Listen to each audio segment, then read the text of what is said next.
And there's also a study that was conducted in Sweden that actually said that restricted sleep affects facial appearance negatively and decreases others' willingness to socialize. And we know that socialization and socializing rather is something that's rather positive on longevity. And also we know that maintaining skin has got a functional benefit, so we need to be thinking about that as we are supporting our populations as they age, because fragile skin is a major concern for elderly patients and therefore causing substantial morbidity. So investing in skin health is an important part of a holistic approach to good health in later years.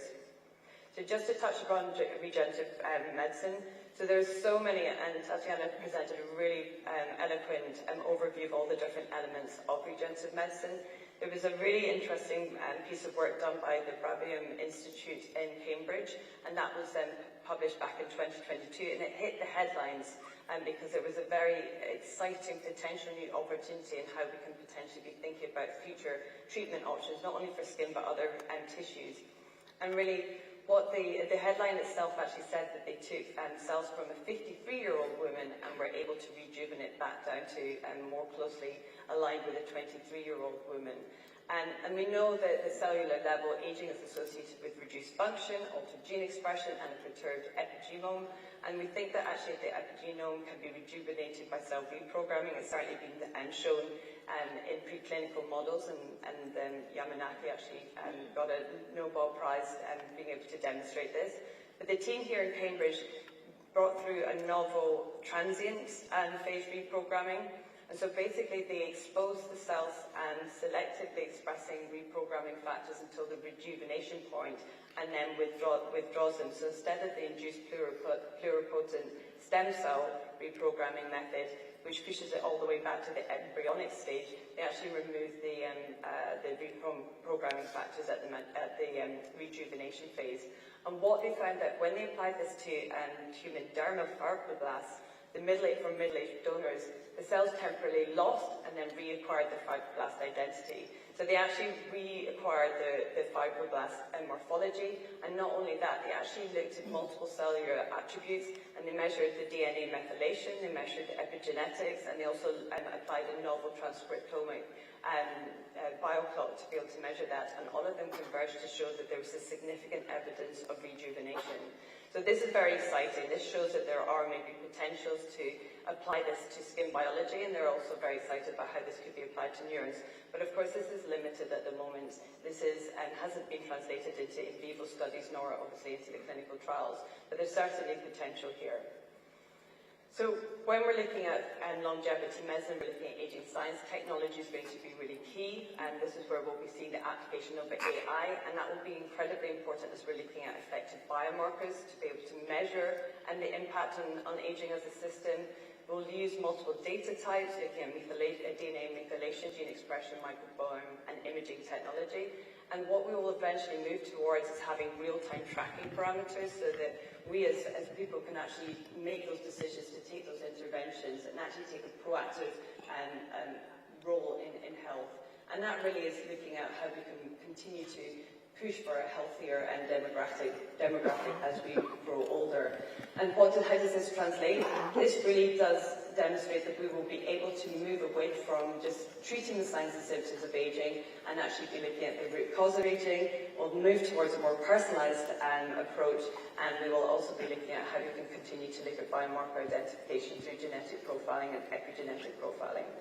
So I just want to finish with the words of living longer, better. So aging is a complex phenomenon, and it's become one of the most pressing challenges of our time. We need to reframe aging in a similar way that we have done with LGBTQ and proactively embrace it and understand it. As humanity, we have a great and a huge big opportunity here, and technology is going to play a very important role. So I'd just like to leave you with the words that in the future, age will become irrelevant, and we will not be talking about the chronological age, we'll actually be talking about biological age, and we'll also be looking at improving people's self-confidence, self-esteem, and overall quality of life. Thank you. Thank you, Dr. Kwon, for the update. We will start the opening ceremony. 我们要开始这个开幕的仪式哈。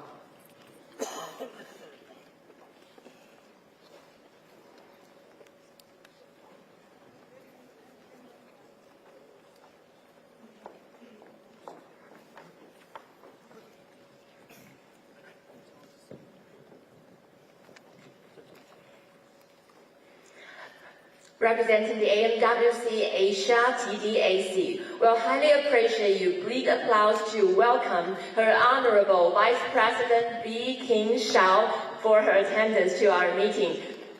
Thank you, Vice President Shao.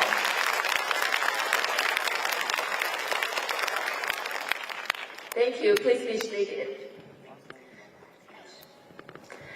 Ladies and gentlemen, I'm Jennifer Wu, a dermatologist from Changde Memorial Hospital, Taipei, Taiwan. On behalf of the organizing committee, welcome to the 6th Aesthetic Medicine World Congress, AMWC, Asia, and the 11th Taiwan Dermatology Aesthetic Conference, TDAC, and the 11th Asian Society for Pigment Cell Research, ASPCR Annual Congress, held here in Taipei, Taiwan. It's truly a privilege to host these three conferences together in Taipei, and we are honored to join here today. The organizing committee has invited 5 guests of honor to give us a few words on this occasion. Now we are delighted to invite Professor Xiao Zhao, President of the Taiwanese Dermatological Association, for the opening remark. Let's give a big round of applause for Professor Zhao. Thank you. Vice President Zhao and dear colleagues, it's my honor to represent the Taiwanese Dermatology Association to welcome all our guest speakers and moderator and all colleagues from around the world to attend the AMWC Asia TDA 2024 in Taipei. I want to thank all the members to organize this meeting, especially Dr. Peng Xianli, Dr. Lan Zhenzhe, and Dr. Wang Zhaoqing. And I would hope everybody can enjoy this meeting and learn more about the scientific information and technique. And if you have time, I want you to visit beautiful Taiwan. Thanks.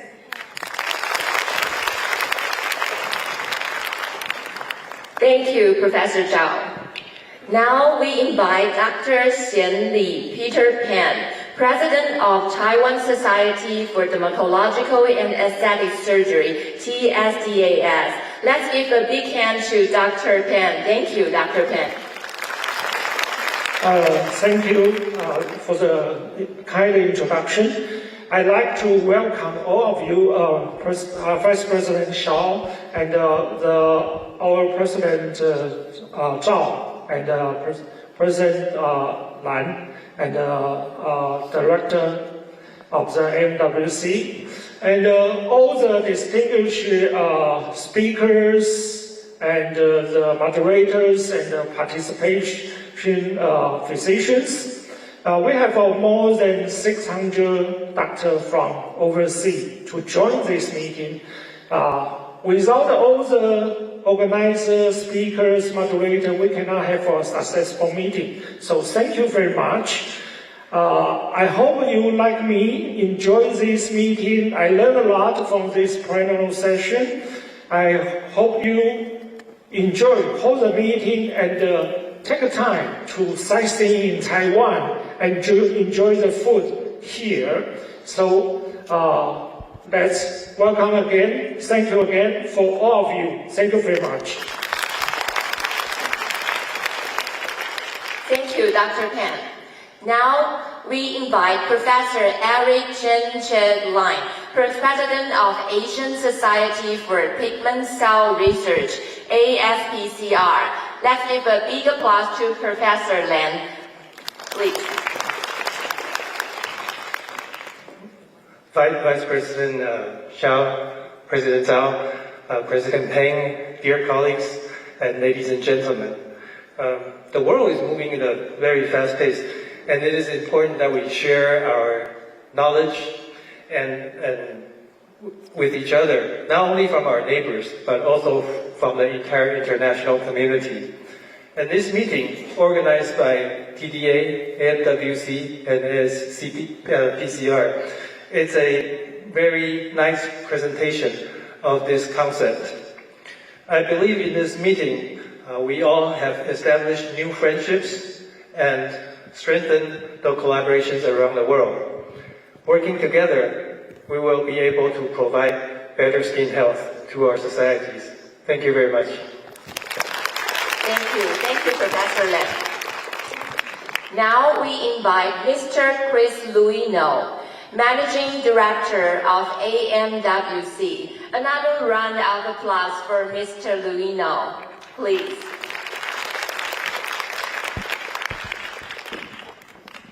Thank you. In first place, I would like to thank the Vice President Xiao for her presence and support to the MWC here in Taiwan.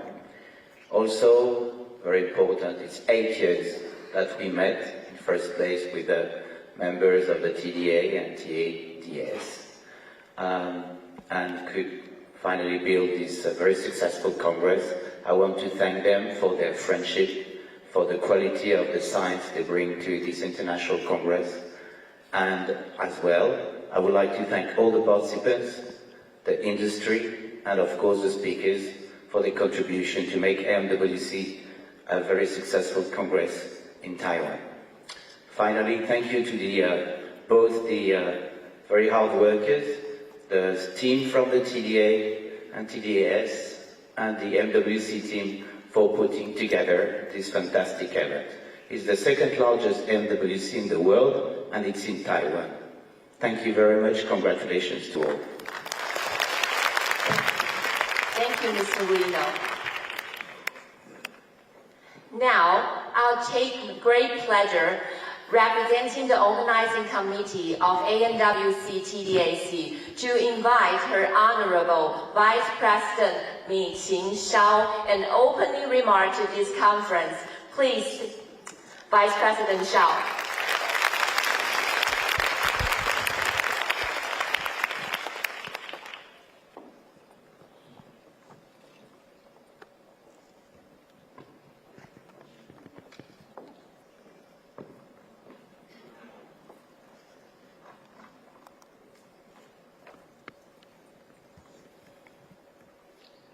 President of TDA, Dr. Zhao, President of TESDAS, Dr. Peng, President of ASPCR, Dr. Lan, distinguished guests, and esteemed medical experts.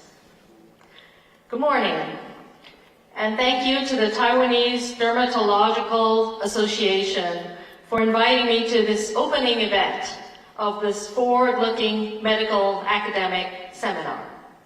I appreciate the opportunity to meet with you all and to witness your focus and dedication to the medical field, which reinforces my belief that Taiwan can play a positive role in contributing to international medical advances. The AMWC Asia, TDAC, has entered its 11th year. Over the past decade, this major event in Taiwan's dermatology and aesthetic medicine community has served as a key platform for expert exchange, sharing the latest medical knowledge, technological innovations, and health maintenance practices. This year's agenda is particularly rich, featuring many top experts and scholars from home and abroad who will share their experiences. There are also live demonstrations and diverse educational courses designed to elevate the standards of dermatology medicine, both domestically and internationally.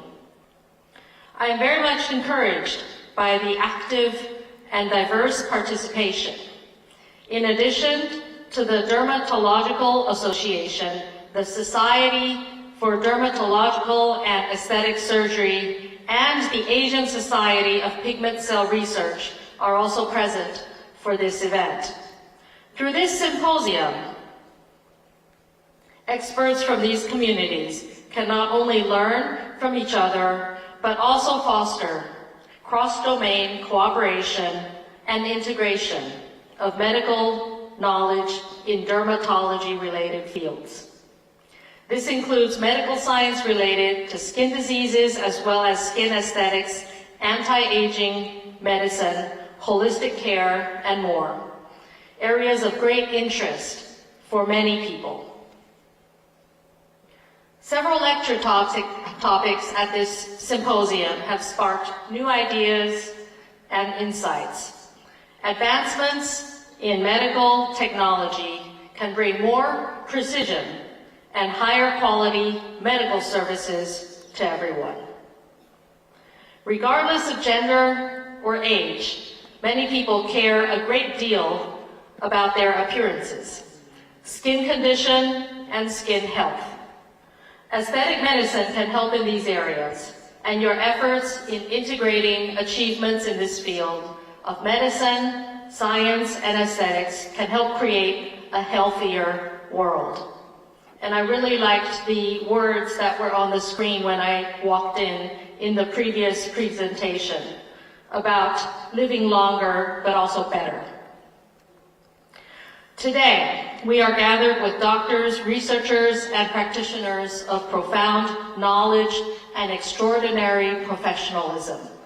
Your dedication to using your expertise to benefit those in need showcases Taiwan's soft power in collaboration with the international community in this area of dermatological medicine. And finally, since this Congress takes place also on the occasion of the global gathering of public health experts at the World Health Assembly, I'd like to say a few words in gratitude to the governments and representatives of a number of countries who have consistently supported Taiwan's meaningful participation in the World Health Organization and its annual World Health Assembly. No one should be excluded. We have learned from the terrible global pandemic that we must leave no one behind. Taiwan is willing and able to be part of the global health system. So I want to particularly highlight the need for continuing to embrace Taiwan's international participation in all fields of medicine and health. And once again, I would like to thank the organizers for this invitation to be with you, and I wish the Congress every success. Thank you. Thank you, Vice President Xiao. Could Her Honorable Vice President Xiao please remain on stage, and could all our honorable guests please come up on stage for a group photo.